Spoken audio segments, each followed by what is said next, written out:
Nathalie Goulet pour le groupe Union centriste pour une durée maximum de 6 minutes.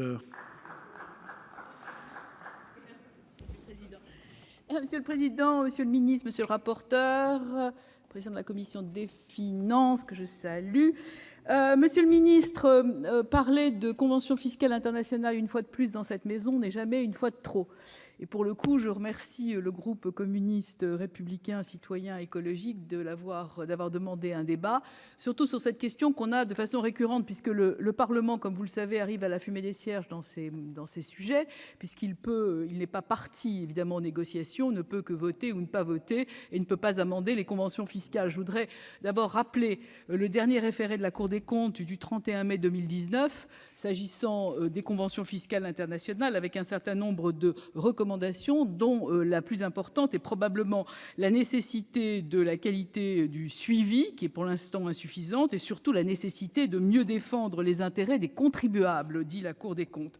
Donc ces conventions fiscales internationales, c'est toujours un sujet. Alors, celle qui nous concerne aujourd'hui est une convention que notre groupe va voter, puisque c'est une convention complémentaire et qui répare un oubli de la convention précédente, mais ça nous donne l'occasion de parler du Luxembourg. Alors, de ce point de vue, précédemment, on a parlé déjà des ports francs. Alors, j'ai une petite anecdote sur le sujet, en dehors du fait que c'est un endroit de 22 000 mètres carrés et une zone de non-droit au cœur de l'Europe.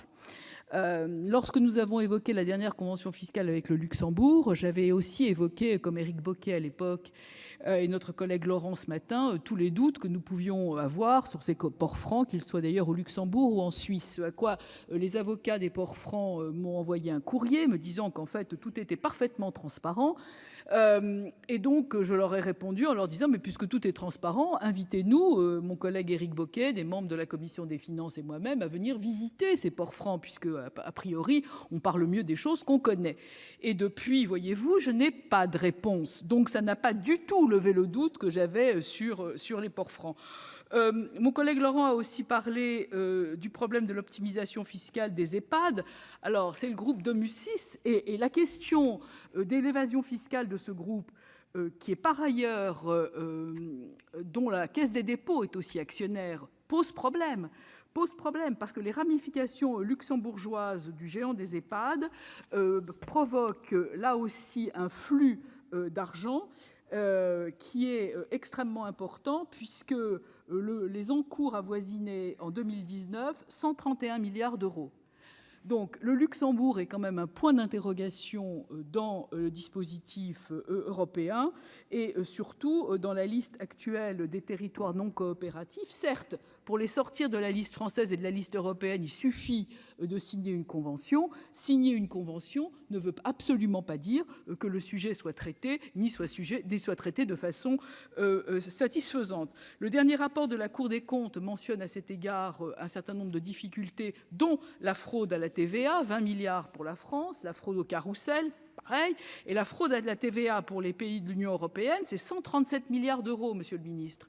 Ça veut dire que dans la période de crise économique et sociale que nous connaissons, avec les dispositifs qui ont été votés par l'Union européenne et notamment par ce grand emprunt que nous allons faire, il ne faudrait pas que les dispositifs de prêt servent à abonder de la fraude et de l'évasion fiscale et en tous les cas du détournement de TVA qui viendrait évidemment nuire à l'équilibre de nos comptes nationaux. Donc sur ces sujets, je pense qu'il y a une vraie difficulté. Et ce débat sur les conventions fiscales internationales nous donne une occasion, monsieur le ministre, comme je vous le disais, d'attirer votre attention sur un certain nombre de dispositifs importants. Lors du PLFR 3, nous avons sollicité les uns et les autres des mesures de contrôle à titre préventif avant d'octroyer des prêts ou des garanties de l'État. Le ministre, votre collègue Dussopt, nous a expliqué à de nombreuses reprises, bonjour, qu'il ne voulait pas de contrôle a priori. Donc, ah oui, mais lui, il m'a déjà entendu sur ce sujet, donc il connaît. On a un petit toc sur la fraude. Voilà. Donc, le renforcement de l'OLAF, il faut une connaissance assez fine, n'est-ce pas, de nos ministres pour les reconnaître immédiatement avec leur masque. Donc, travailler plus avec les États membres, consolider, monsieur le ministre, Eurofix, conférer à l'OLAF un champ d'application plus large et des moyens plus importants, travailler plus à l'action 15 des BEPS, qui consiste à pouvoir réviser des conventions internationales si elles ne donnent pas satisfaction.